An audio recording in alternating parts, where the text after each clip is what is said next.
दोस्तों, ये कहानी है एक ट्रक ड्राइवर और भटकी आत्मा की रहस्यमयी प्रेम की, जिसका अंत एक अनोखे रहस्य से होता है। अगर कहानी पसंद आई और इसका नेक्स्ट पार्ट भी चाहिए हो तो कमेंट में जरूर बताएं। रात के 3 बजे का समय है। घना अंधेरा, वीरान सड़क और रघु नाम का एक ट्रक ड्राइवर जो कि एक दूरस्थ गांव की ओर अपने ट्रक में सामान लेकर जा रहा है। अचानक उसके ट्रक की हेडलाइट्स के सामने एक धुंधली परछाई आ जाती है। रघु अचानक ब्रेक लगाता है और जैसे ही ध्यान से देखता है तो पाता है कि एक सफेद साड़ी पहने हुए औरत सड़क के किनारे खड़ी है। उसका चेहरा अस्पष्ट है, लेकिन उसकी आंखें रघु पर टिकी हुई हैं। एक अजीब सा आकर्षण है उसमें जो रघु को उसे अनदेखा नहीं करने देता। रघु सोचता है कि शायद ये महिला किसी परेशानी में है, इसलिए वो ट्रक से नीचे उतरकर उससे पूछता है, आप यहाँ इस सुनसान रास्ते पर क्या कर रही हैं? वो औरत उसे बिना पलक झपकाए देखती है और बस एक ही शब्द कहती है, मुझे मेरे घर छोड़ दो।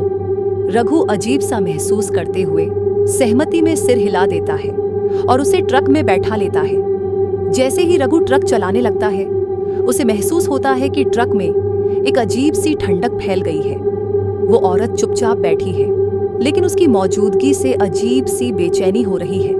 वो रास्ता बताती जाती है और रघु चुपचाप ट्रक चलाता रहता है। कुछ देर बाद रघु उसकी ओर देखकर पूछता है, आप कहाँ से आई हैं? वो बिना उसकी ओर देखे धीमे स्वर में कहती है, वहीं से जहां लोग लौट कर नहीं आते। रघु को कुछ समझ नहीं आता, लेकिन उसका दिल तेजी से धड़कने लगता है। वो देखता है कि ट्रक का शीशा धीरे धीरे धुंधला हो रहा है और साइड मिरर में उसे पीछे कोई अजीब सी आकृति दिख रही है। रघु घबरा कर कहता है, आपका घर और कितनी दूर है? औरत धीरे से मुस्कुराती है और कहती है, बस पहुंचने ही वाले हैं। कुछ देर बाद ट्रक एक पुरानी हवेली के सामने रुकता है। हवेली बुरी तरह जर्जर है, जैसे सालों से यहाँ कोई नहीं आया हो। रघु चौंक कर पूछता है, ये ही है आपका घर? वो औरत बिना कोई जवाब दिए ट्रक से उतरती है और हवेली के अंदर जाने लगती है। जैसे ही रघु उसे रोकने के लिए आवाज लगाता है, हवेली के अंदर से एक और परछाई बाहर निकलती है। एक आदमी जिसका चेहरा गुस्से और दर्द से भरा है। वो आदमी चिल्लाता है, नंदिनी, तुम फिर से वापस क्यों आई हो? रघु के पैरों तले जमीन खिसक जाती है। वो समझ नहीं पाता कि ये सब क्या हो रहा है। तभी औरत मुड़कर रघु की ओर देखती है और कहती है, वो मेरा प्रेम था, पर अब वो मुझे यहाँ से जाने नहीं देगा। रघु पूरी तरह से घबरा चुका है। वो ट्रक स्टार्ट करता है और वहां से भागने की कोशिश करता है, लेकिन ट्रक स्टार्ट नहीं होता।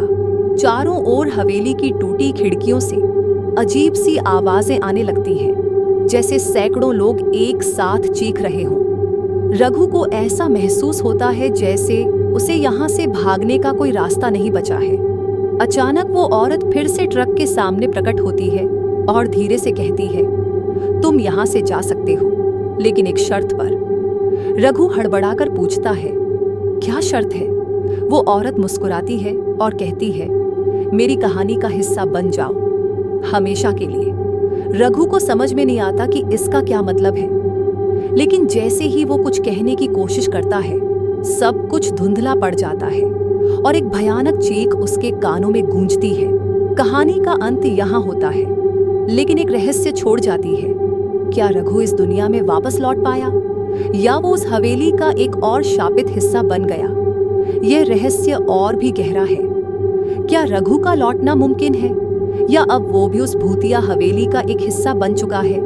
अगर आपको यह कहानी पसंद आई हो और इस कहानी का अगला हिस्सा जानना चाहते हैं तो आपसे रिक्वेस्ट है, अगर आप चैनल पर पहली बार आए हैं तो वीडियो को लाइक और चैनल को सब्सक्राइब कर बेल आइकन दबाना बिल्कुल ना भूलें। आपका प्यार और साथ हमारे इस नए परिवार को बढ़ा सकता है। कमेंट करके जरूर बताएं अगर आपको कहानी का अगला भाग जानना हो तो।